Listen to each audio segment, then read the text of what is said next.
Sit back, relax, stay sinful.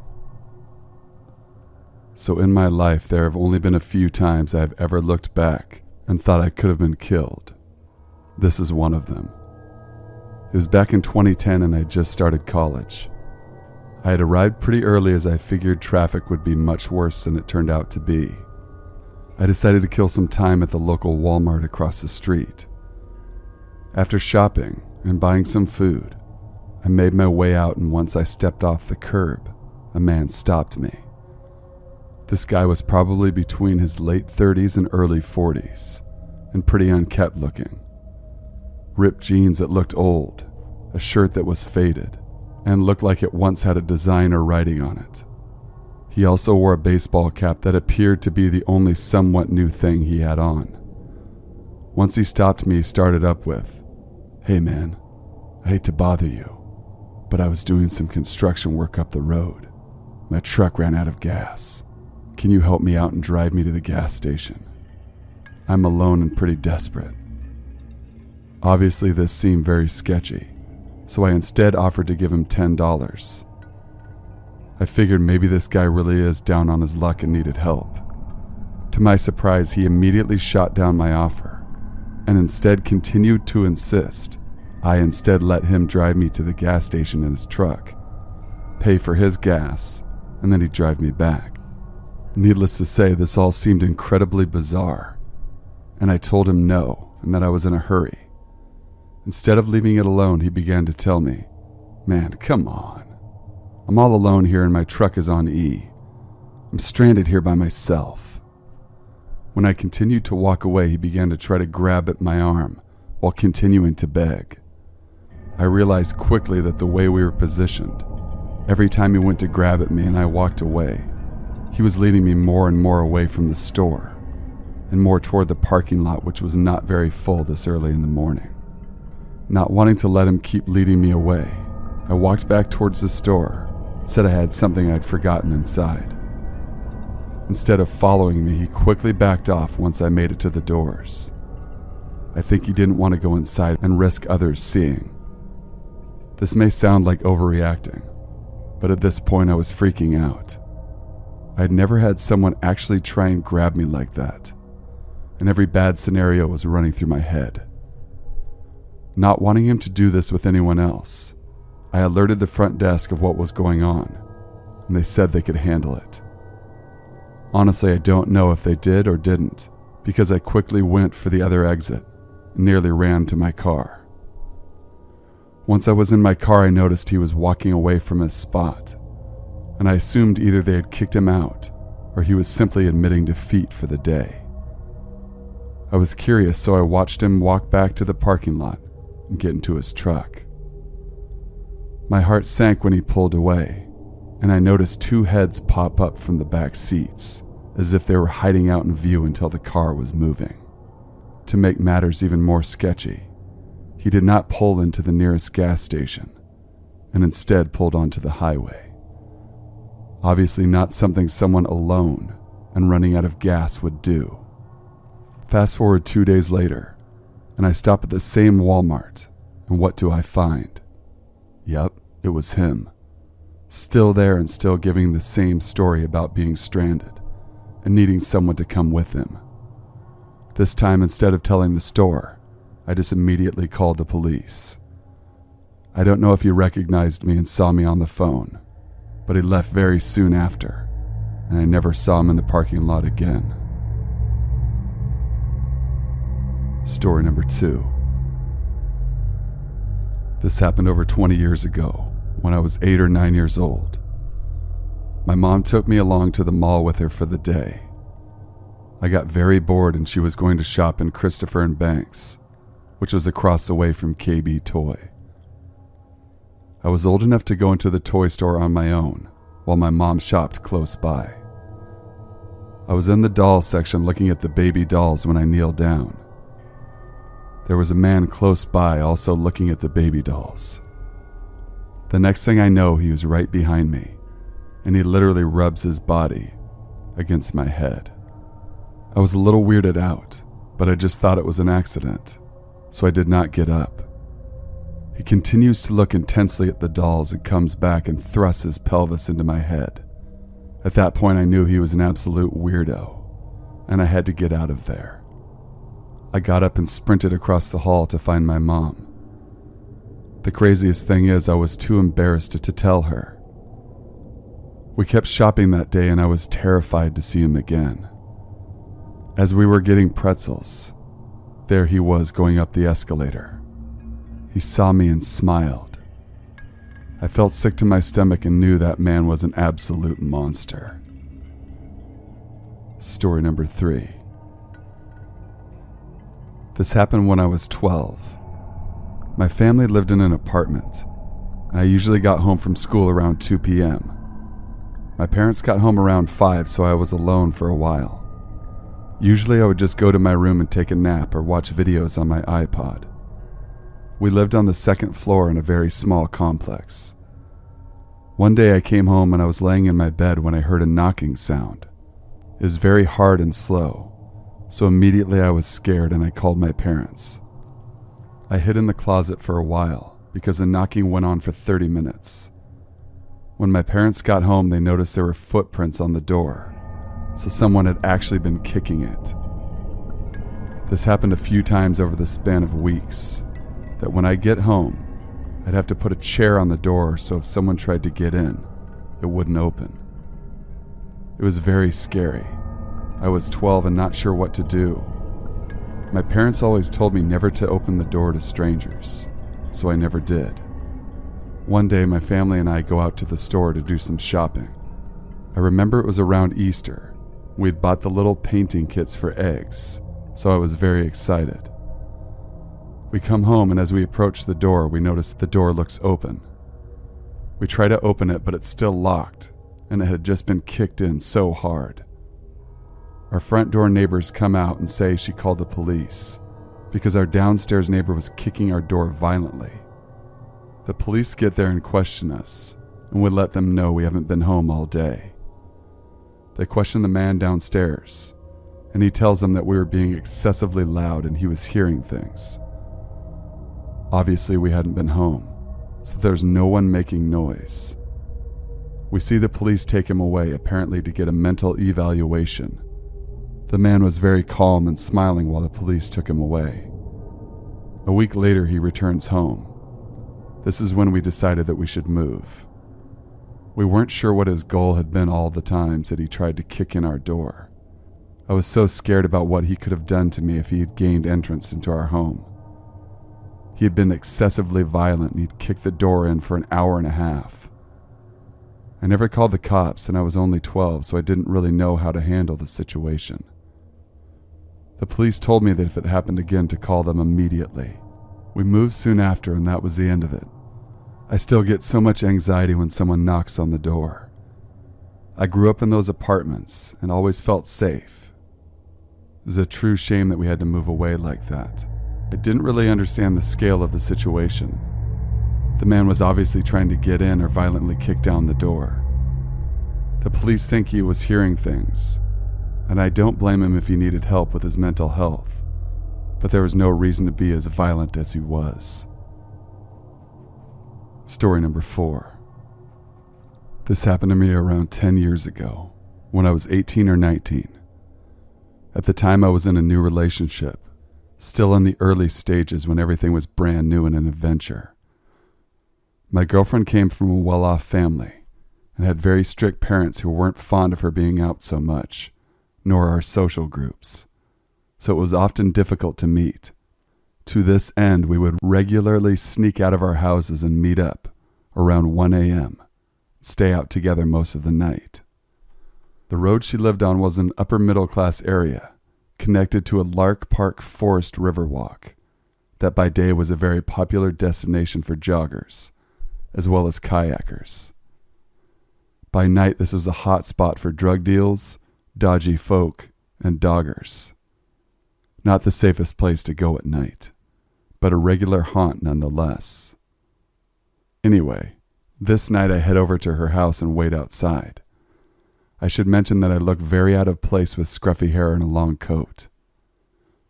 She is delayed getting out for some reasons that now escape me, so I decided to chill out for a while outside and wait. Location-wise, I'm at the side of a road with 2 large fields on either side, both of which have a large tree and hedge line between them and the road. After 20 to 30 minutes, I hear a car driving up the road towards me, and I get this horrible gut-wrenching feeling telling me to get off the road. I felt like Frodo sensing the impending arrival of Nazgul. I quickly climb over the hedge and drop down prone on the other side and stay as still as possible. The car slows down as it approaches where I've been standing and waiting. I'm fairly certain the driver must have seen me. The car stays there and no one leaves. The engine idles and just stays at the spot on the road waiting. I assume to spot me again. I'm terrified. I have no idea who they would be, but I can't shake the horrible feeling in my gut at all. I hide for what felt like hours, but in reality would have been no more than 30 minutes. The car eventually drives on, heading towards a car park for the forest and the dead end.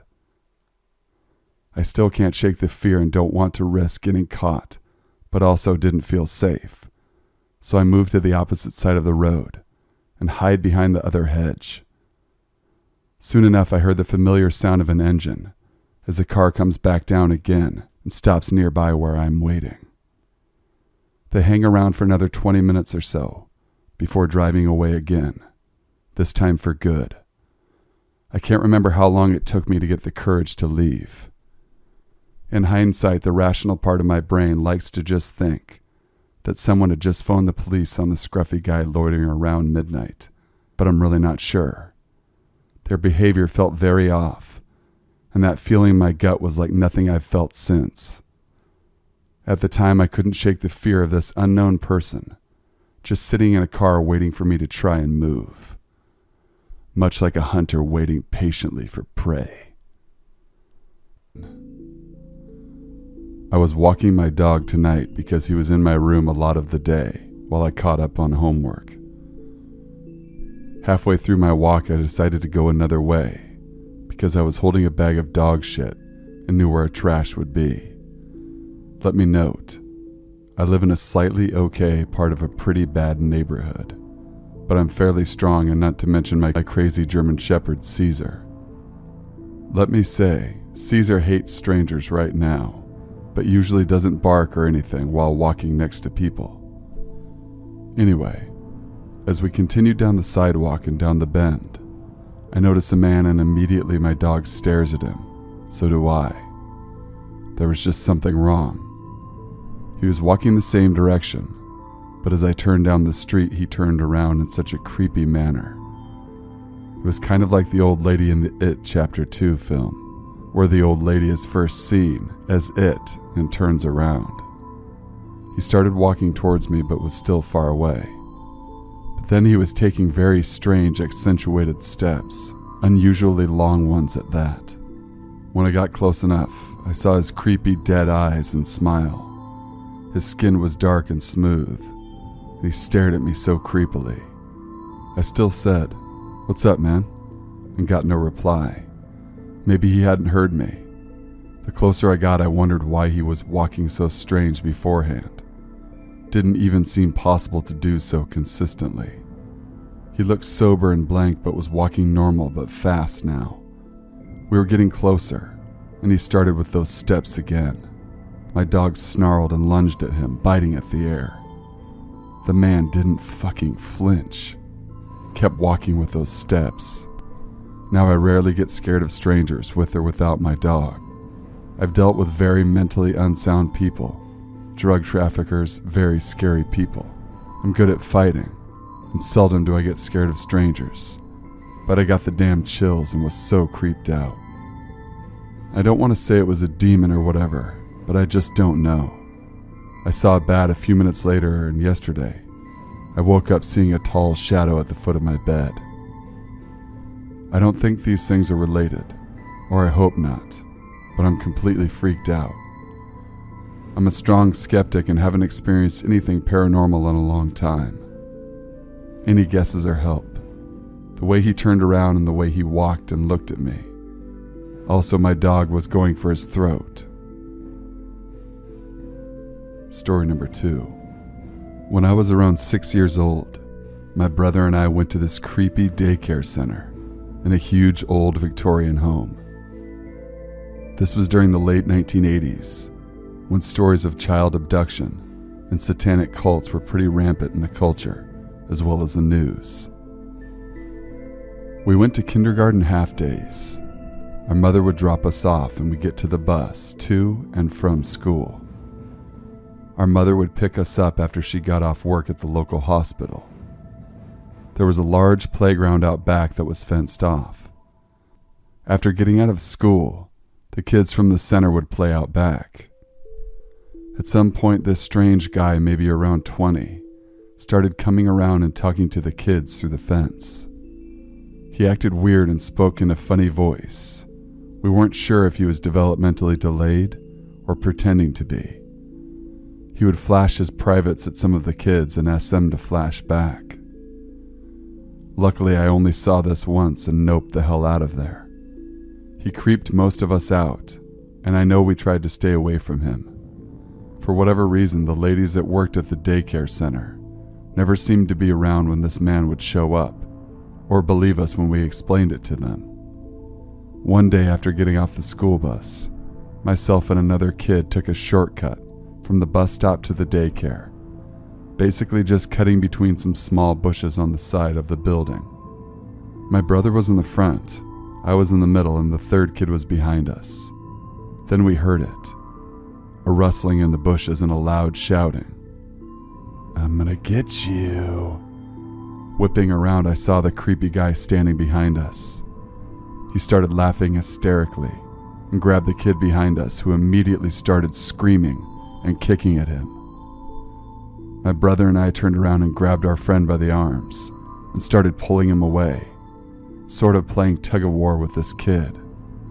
All the while, the guy is slobbering and talking about things he wants to do to us. We must have made a racket because eventually the guy let go and took off.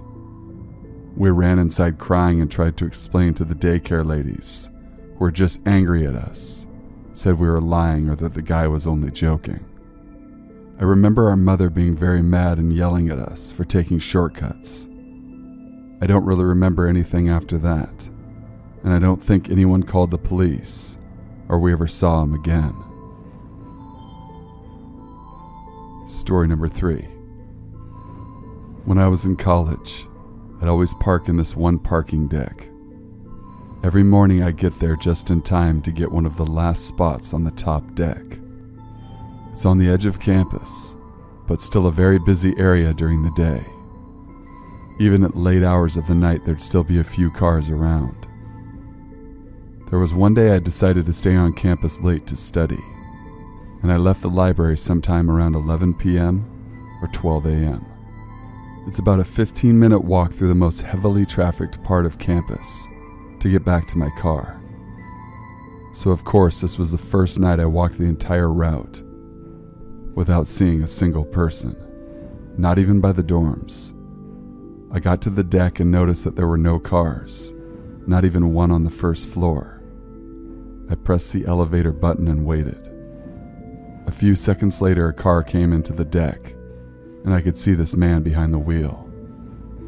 He looked at me, swerved around to park on the first floor, but kept the lights and engine on. I thought nothing of it because music majors frequent this parking deck and often come to campus to practice at odd hours. Right as I got into the elevator, though, I saw through the closing doors that he was starting to drive up through the deck. I got up to the top deck and no other car was up there, except for mine on the opposite side from the elevators. I had to walk slowly to my car because it had snowed recently, and there were still patches of ice on the deck.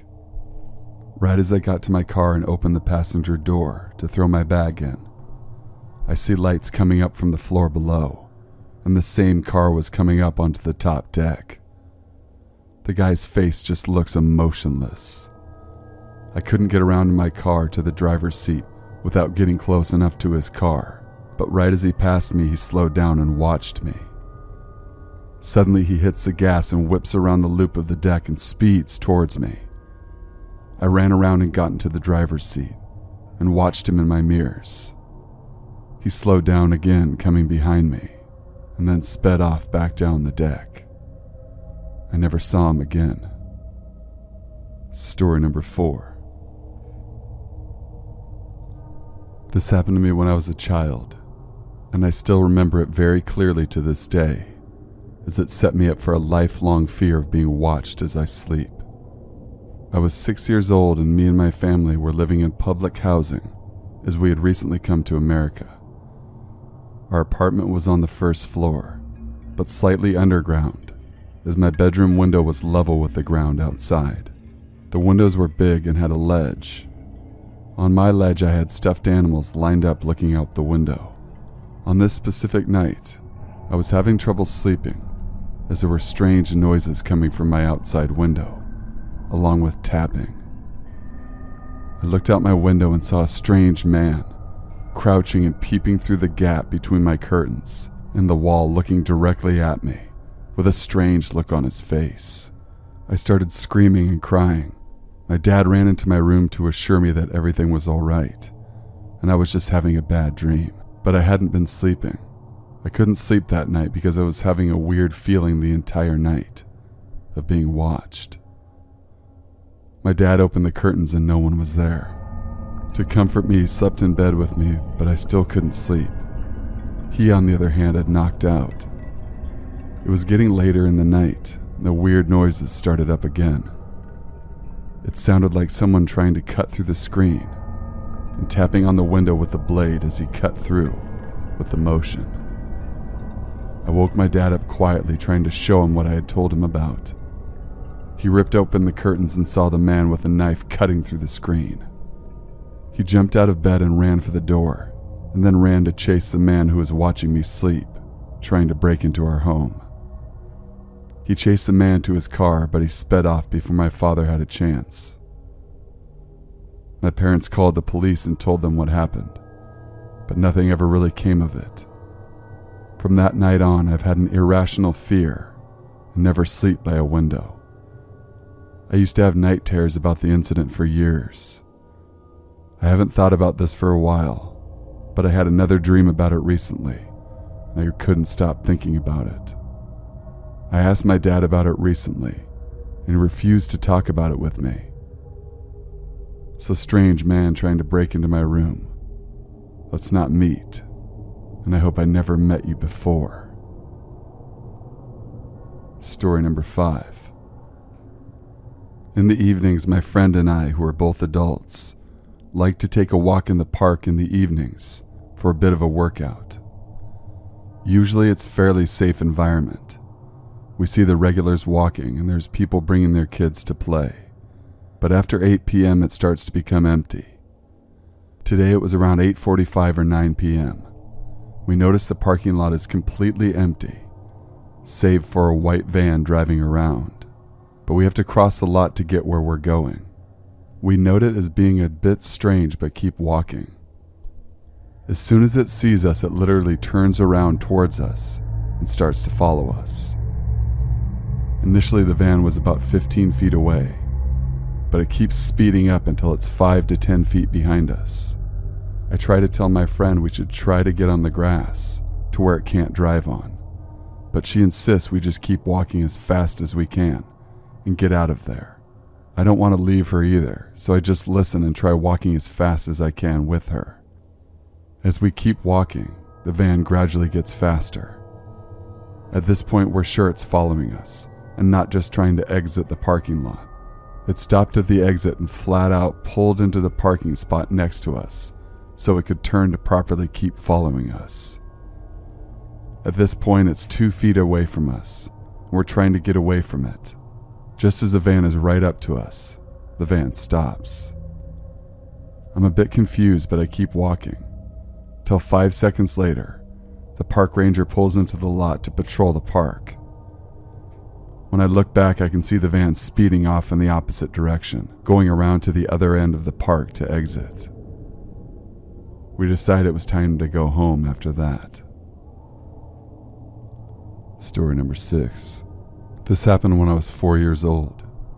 My memory of the events are quite vivid, as this was the closest thing I've ever been to possibly dying. I was at the grocery store with my mom. While she was buying groceries, she left me outside to play on those pretend cars that you put a quarter in so it moves back and forward. We lived in a small town, so there was a feeling of trust in the community, and my mom felt safe leaving me out there by myself.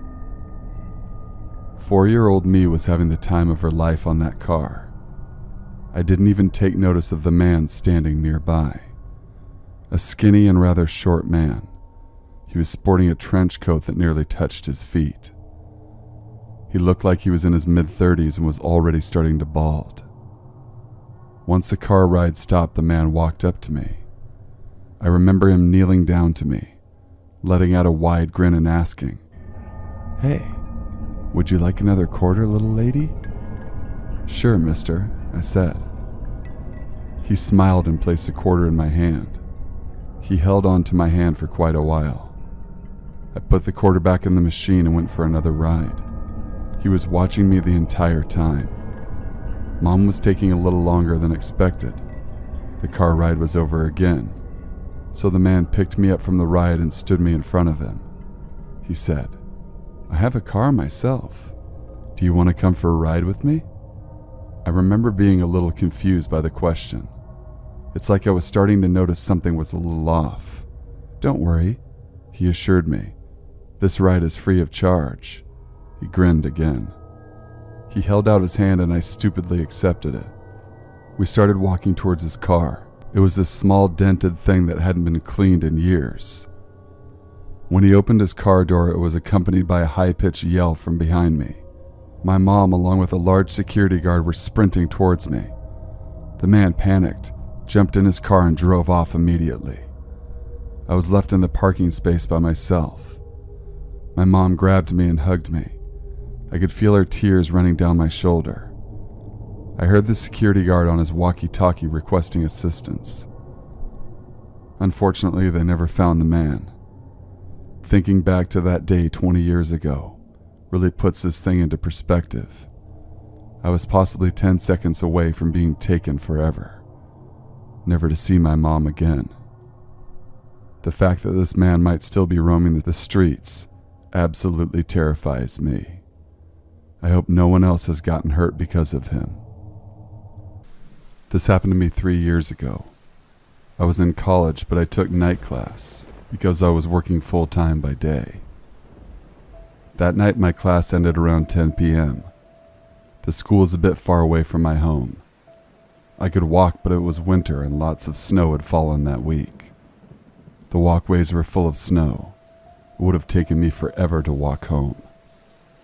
My bus app told me that I had just missed the bus, and the next one was 30 minutes away. When this happens, I would always walk to the nearest subway, because there was another bus stop, and instead of waiting and freezing, I would walk to warm myself up a little. So that is exactly what I did that night. The shortest way to the subway station was through a park. I always took that path and had no reason to worry that this night was going to be any different. Before arriving to the park entrance, I noticed there was a guy with a very recognizable hockey-themed winter hat smoking near the benches. As soon as he saw me, he picked up his things, slowly walked toward the walkway. I have no idea why, but I found him suspicious, and I remembered something my mom told me when I was a child. When you feel like something is off about someone at night, find any reason you can to slow down and let him walk past you. You'd rather have someone in front of you than behind you. For some reason, I thought he was weird and did just like my mom told me. I faked receiving a text and slowed down so he could walk in front of me. He was so incredibly slow, as if he wanted me to get past him, but I would just slow down even more. He was vaping something that smelled like super fake strawberry. This will be important later. I was hoping he wouldn't go into the park, but he did. We walked like that in the park until I noticed there was a hockey game going on. I decided I would go and watch the match, just to let him take some distance before I would keep going. As I was turning right to get to the outdoor ice rink, he turned left on a path that goes by a building. I was reassured that he wasn't going in the same direction I needed to go. Still, I was a bit curious about the match, so I watched it for a minute or so, then turned back to go on the path. As I turned, my blood ran cold. The same guy that turned left was turning the other corner of the building. He just walked around the building. If I had kept going instead of watching the hockey by doing this, he would have been behind me. I was petrified, but I was still relatively safe because there were people around. The guy walked slowly as ever in the direction I needed to go, but I did not follow him right away.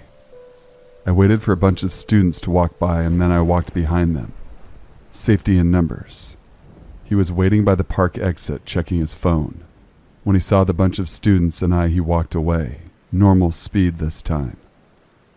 I saw him turn right on a street, and I thought it was the end of it. Eventually, I reached a subway station and started waiting for the bus. And then, I smelled a very familiar, potent strawberry smell. As I turned to look around, there was the guy with the hockey-themed hat, and another guy, both staring at me. When the bus arrived, I was shaking. It was not because of the cold. They both got on the bus with me and other passengers. I told the bus driver about what was happening. Where I live, past 9 p.m., women can ask a bus driver to be dropped alone at a bus stop, making sure no one can follow her. That is exactly what the bus driver did. I had the bright idea to get out one stop early, and I walked in the opposite direction from my home and waited for the bus to leave. I turned around to wave at the bus driver as a way of thanking him, and I saw the two guys banging on the middle door. The bus driver locked them in so they wouldn't open. I took that bus almost every night, and I never saw those two guys, nor have I ever seen them around my house. But here they were banging on the door, and although I could not hear them, I could clearly see them yell at the bus driver. When the lights finally turned green and the bus left, I rushed back home faster than I ever did in the snow. The next night after school, I was too nervous to use my shortcut through the park, so I took the long way around. I got to my bus safely, but what I saw on that ride scared the living hell out of me. At the bus stop that I was dropped off at the previous day were two guys, one with a hockey-themed hat. They did not get on the bus. My first thought was they were waiting for me and not the bus. Luckily for me, this was not my stop. Maybe I was just paranoid, and all of this was just a strange series of coincidences. But I was scared to get on that bus. Still am today. I moved in with my boyfriend since then, but the shortest way to our house is through the park. I still take the long way around at night.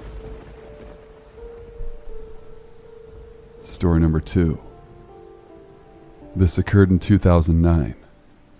I was 22 years old and was leaving my home state of California to head east for my corrections job. I was driving down the loneliest highway portion of the route, and it was around 3 a.m. on a Sunday. They don't call it the loneliest highway for nothing. I hadn't seen another soul for at least a half hour. I was starting to get sleepy, but I wasn't tired enough to pull over and take a nap when I saw a broken down car on the side of the highway. I slowed and saw a woman standing next to the car. I approached this woman with caution, rolling down my window just a sliver. Something about her wasn't right. I couldn't put my finger on it then, but I know now it was my subconscious screaming a red flag. I asked her if she needed me to call a tow truck or AAA for her. She immediately tried to open my door. I explained to her that I didn't feel comfortable letting her in, but that I would wait until a tow truck came. She immediately got this look of rage on her face, started to berate me. "You're a big man, what am I going to do to you?" and saying I was cruel for not letting her in. This is where I fucked up. I can see this now 10 years later. I begrudgingly unlocked my door, figuring she was right. She's at most 5'2" and I'm over 6 feet, and have 100 pounds on her. She slips in and I ask her who I can call. This was 10 years ago, so I had a little BlackBerry Slide. She starts telling me that she'd just prefer if I'd give her a ride to the next town. Now, I'm starting to realize I've fucked up because she's avoiding eye contact, and she's fumbling in her purse. When I mentioned calling for help, she gets aggressive, demanding I take her to the next town. I'm so busy trying to unfuck this situation, I miss a man who was either hiding in or near her car. It wasn't until he was almost to my driver's side door that I managed to catch him in my rearview mirror. Fight or flight kicked in. I put my car in drive and sped off right as the fucker was reaching for my car door. I sped off and heard a ping noise, and then my rearview mirror exploded. He was shooting at me. The adrenaline alone had me going near 90. By this time, homegirl realized in whatever drug-induced stupor she was in, her little plan was futile. She started hitting me, telling me to stop and let her out. When I reached enough distance, I did just that, pulled over and demanded she get out of my vehicle. She started going for the oversized purse she had, but I had enough and I was literally shaking with adrenaline. I reached over, opened the door, and pretty much shoved her out. I tried grabbing for her purse, but she managed to hold on to it not before dumping half of what was in there on my passenger seat. I sped off, my door still open. I waited until I was a safe distance away and slammed it and locked it. I clenched the wheel and drove, feeling like I was on autopilot. It wasn't till later that morning that I pulled into a Denny's did I realize how close I was to pretty much dying. I had a good cry and then realized a bunch of her things spilled onto my passenger seat. Most of it was just nasty wadded up napkins, a few tubes of lipstick, and drug paraphernalia. I had considered calling the cops or finding a highway patrol officer. I did do something stupid. I tossed all of her things that had fallen into a trash bag and threw them away. At the time, I had the dream of becoming a cop and knew if I got caught with drug paraphernalia, that would be impossible. I didn't think that they would believe that the drug paraphernalia wasn't mine. I noticed a cop at the gas station across from the Denny's, told him what happened. He pretty much berated me for pulling over and letting her in. He did say he'd look into it, but I doubt he did. I was so shaken I pretty much picked up my pancakes and then left to continue on my way. Story number 3. I live in a fairly safe area. The distance between my school and home wasn't too far, so my mom never minded us walking home alone. I left school a little bit late one day, probably around 4 p.m. Not that much later, but it was fall, so it was starting to get dark. I noticed a strange man walking behind me and thought nothing of it, so I carried on walking until I felt uncomfortable because he had gotten closer. I decided to take a shortcut, thinking that there would be no way he would know where I was going. He followed me up the path and through the shortcut. Now freaking out, I decided to start jogging, trying not to make it obvious, but he started speeding up and almost jogging too. I was small, so my jogging was probably his speed of walking. I got close to home and ran up my path to turn into my garden. Then I turned around to see that he had followed me up the path until he saw me reach my garden. He literally just turned around and walked back the other way. I don't know what his intentions were, nor do I want to know, but I ran in the house and straight upstairs to my bedroom. Just started crying. 10 to 15 minutes later, my mom came up and asked me what was wrong. I told her and she asked why I hadn't come straight to her when I came home. That was the last time I wanted to walk home from school. Story number 4. So a little background here. My father was in the Army for 21 years, retired and moved to a very small town in central Florida. He got bored after a couple of years, and even though we didn't need the money between his retirement and what my mom was making as a bookkeeper, he wanted to go back to work. He started working at various gas stations, and it being a small town, the owners wouldn't care if I came there and helped him out with stocking the coolers, or even running the register, as long as I didn't sell any beer or cigarettes. This all took place in the late 80s and early 90s. The actual story I'm going to tell took place in 1990, and I remember the date well, because it was shortly after my birthday, and being 15 in Florida, I had just gotten my learner's permit. My dad would let me drive him to and from work. just to get experience on the road. I was sitting in my usual spot at a table that was set up along the windows, book in hand, feet propped up, and a Mountain Dew on the table, along with some snacks. I would generally spend most of the evening that way, reading books, getting up to run the register, stock the cooler at different times.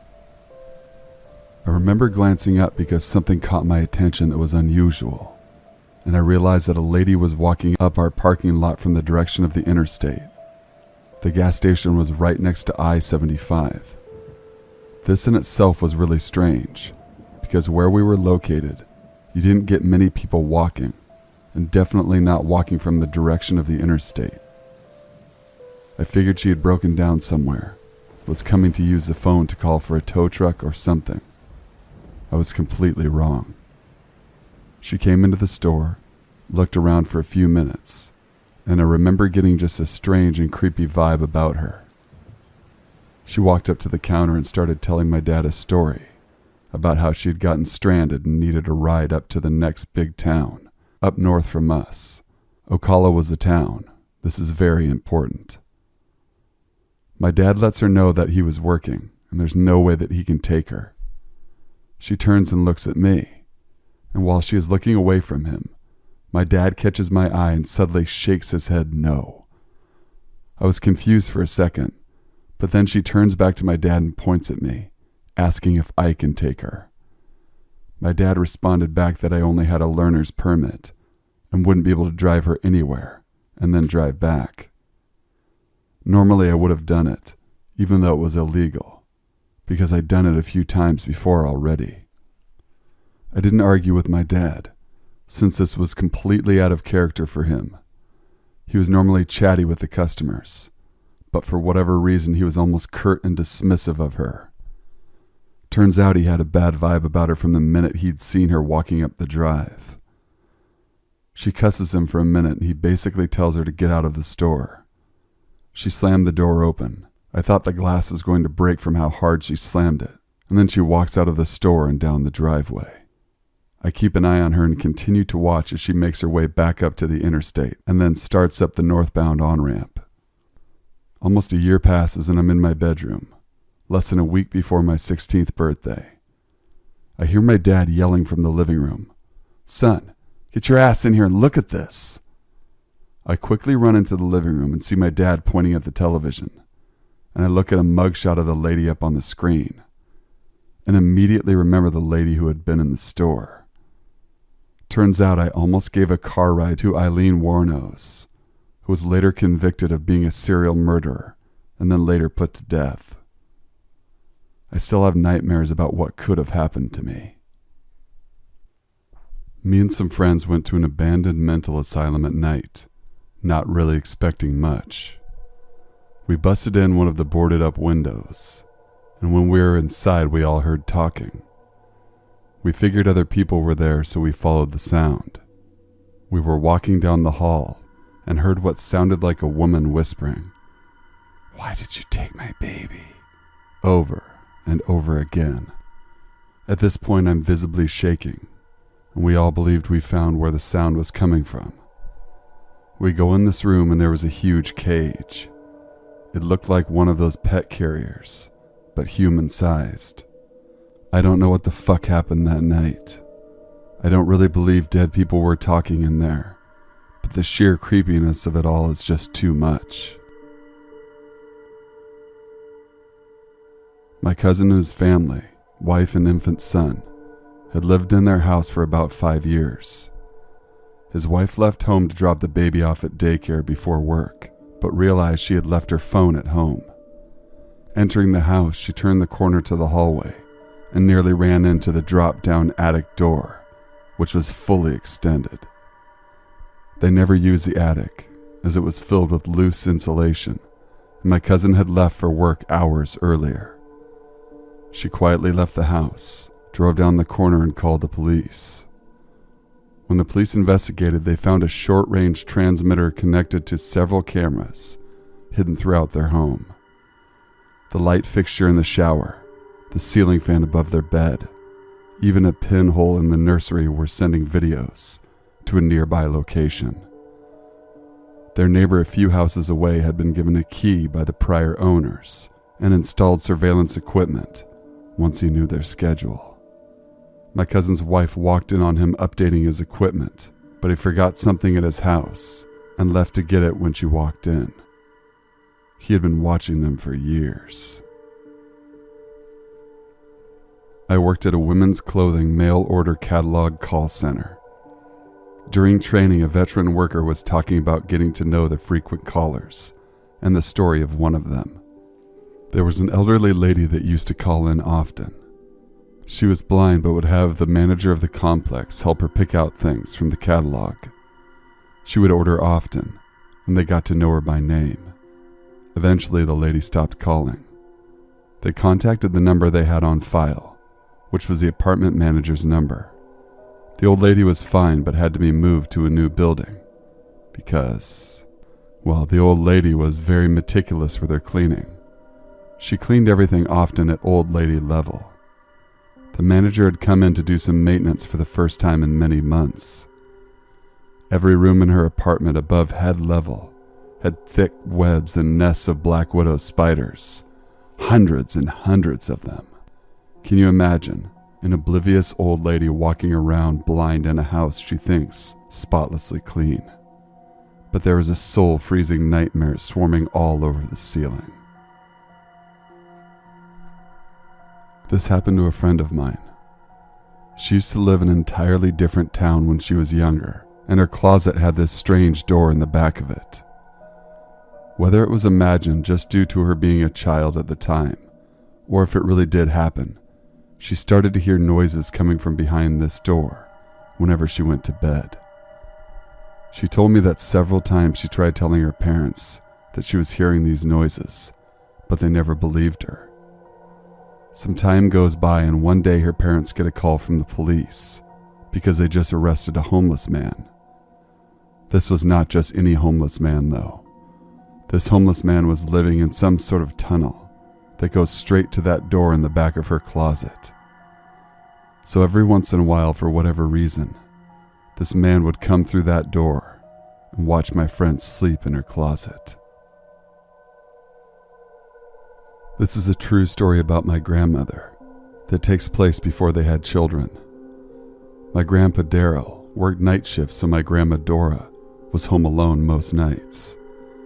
Her sister-in-law Rose would randomly come over to keep her company. Dora decided to go to bed early one night. Rose came over that night to see how she was doing. She went to Dora's bedroom after calling for her with a reply of, "I'm in bed, just come in." Upon entering the room, Rose starts acting weird and telling her she really wants her to get up and come help her with something in the kitchen. Dora was ready to go to sleep and was already in bed and really didn't want to. Rose was really adamant for her to come help her, telling her it was urgent. After a while, Dora eventually got up and followed Rose to the kitchen. Upon entering, Rose whispers in a panic with tears in her eyes, "There's a man under your bed with a knife." Dora, of course, didn't believe at first, but seeing the panic in Rose's eyes, she couldn't not believe her. They proceeded to call the police and left to the neighbor's house. Cops came and found a man hiding in the closet with a butcher knife. My friend was visiting family in the States. They lived in a rural community of Maine, and one morning she woke up before everyone else and decided to go for a run. After 30 minutes, she turned back and started noticing a van following a few blocks behind her. She thought it was strange, so she started turning down a few streets, with the van following every move. She started sprinting and the van sped up too. She ran to the first house she could find and started banging on the door. No answer. She hopped the fence and started banging on the next door. Dog in the house started barking at her, but no one answered. She jumped into the empty pool in the backyard and hid while dialing 911. A car parked in the front of the house, and a man started calling out to her, offering to give her a ride home. The dog in the house was now barking like crazy, and the man left after about a minute. Police showed up and took her back to her family's place. She gave a report and they identified the van from a nearby HVAC business. It had been stolen earlier that day. About 30 years ago, my mom went on a blind date. Her date took her to a restaurant, and although he was nice enough, she just wasn't into him. Not even halfway through the meal, she was already thinking of ways to leave early. The waiter could tell. While my mom's date was in the restroom, the waiter approached her and asked her if she was okay. She explained she was on a blind date and not having much fun. Turns out the waiter was just about to get off work. He offered to give her a ride home if she waited another 10 minutes. She considered it and was about to say yes when her date came back from the restroom. She gave a subtle headshake no to the waiter and smiled. She and her date finished their meals and he took her home. The next night my mom was watching the evening news. A story comes on about a woman being raped and murdered behind a restaurant the night before. The restaurant was the one she had been at. They showed the murderer's picture, and it was the waiter.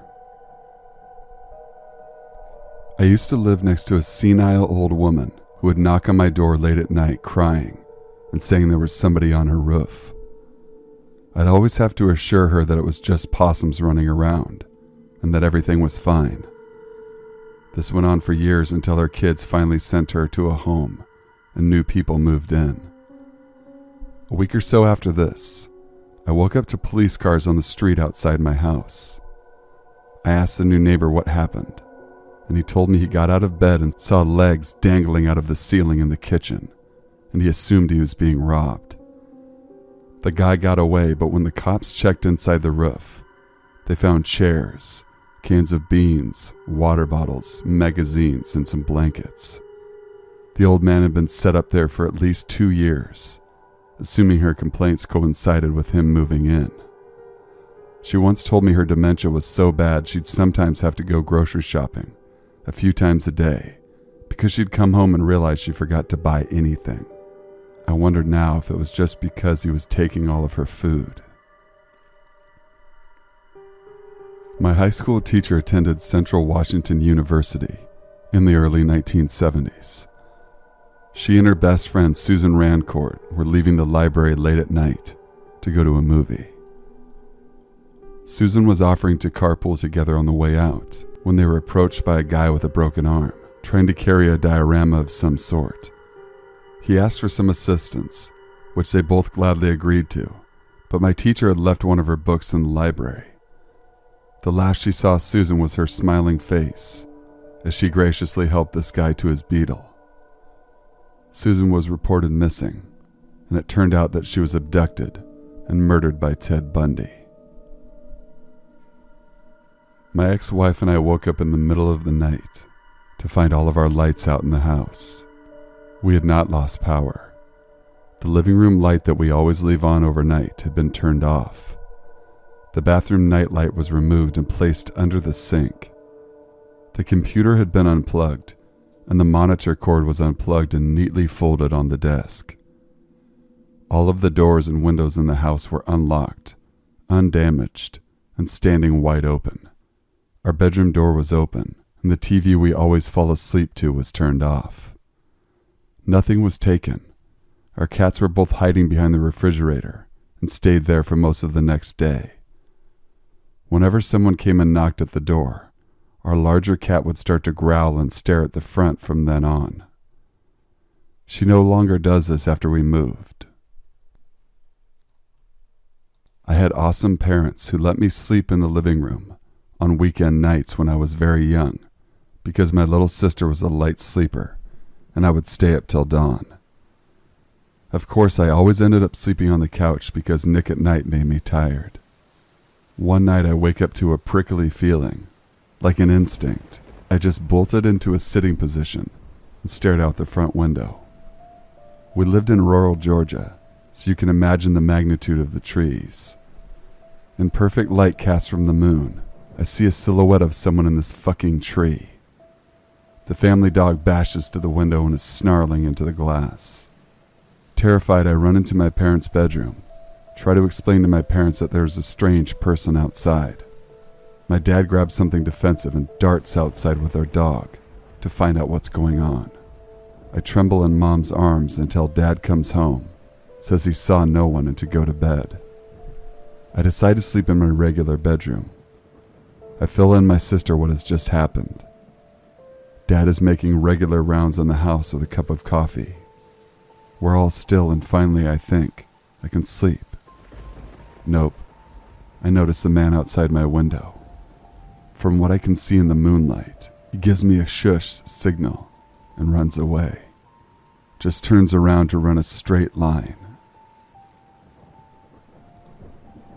When I was a teenager, I was home alone one weekend, and I was sleeping in my parents' room since there was a TV in there. Sometime around 2 a.m., I felt like I was being watched from the direction of the hallway. I look up and I saw a shadow person staring at me. It was weird because it was a pure man-shaped black mass, and I could see him in the dark hallway. I'm guessing the light from the television helped. I sat up and stared back, but I was terrified. We looked at each other for probably 5 seconds, and then it turned and walked down the hall. A few seconds later, I heard a loud crash. I was so scared I turned the TV to the Disney Channel and stayed awake for as long as possible. When I woke up the next morning, I walked down the hall to the bathroom, and that's when I noticed a mirror that was hanging, fallen off the wall. My family still doesn't believe me, but I know what happened. Laying in bed one night, it's pitch black apparent from the light creeping under the door from the landing. My mom was actually with me in the same room, as we had only just moved in and she was sleeping on the floor. I look up and the door slowly creaks open, and slowly an older woman peers around the door, looks at me and walks away. I just thought I was having a nightmare, turned around very fast and went under the covers, hoping I would wake up. Then I will never forget my mom whispering to me, "Did you just see someone peer around the door?" Safe to say we didn't sleep a wink that night. I was a rookie cop when my brother committed suicide. He was one of my older siblings, but we were very close. He died in another state, and I had a lot of guilt about not recognizing the signs. His remains were in bad shape by the time he was discovered, so it was a closed casket service. About a week after he died, I was back at work one night, and my partner and I see a pimp pistol whipping one of his girls. I jump out and the pimp sees me and the foot chase was on. I was running after him, gun in hand, and he cuts through a narrow corridor under a building that leads to a courtyard in the middle. Right before I reach the courtyard, I hear, "It's okay," in my dead brother's voice. I hit the courtyard and the guy is against the side pointing a gun at my head. He squeezes the trigger twice.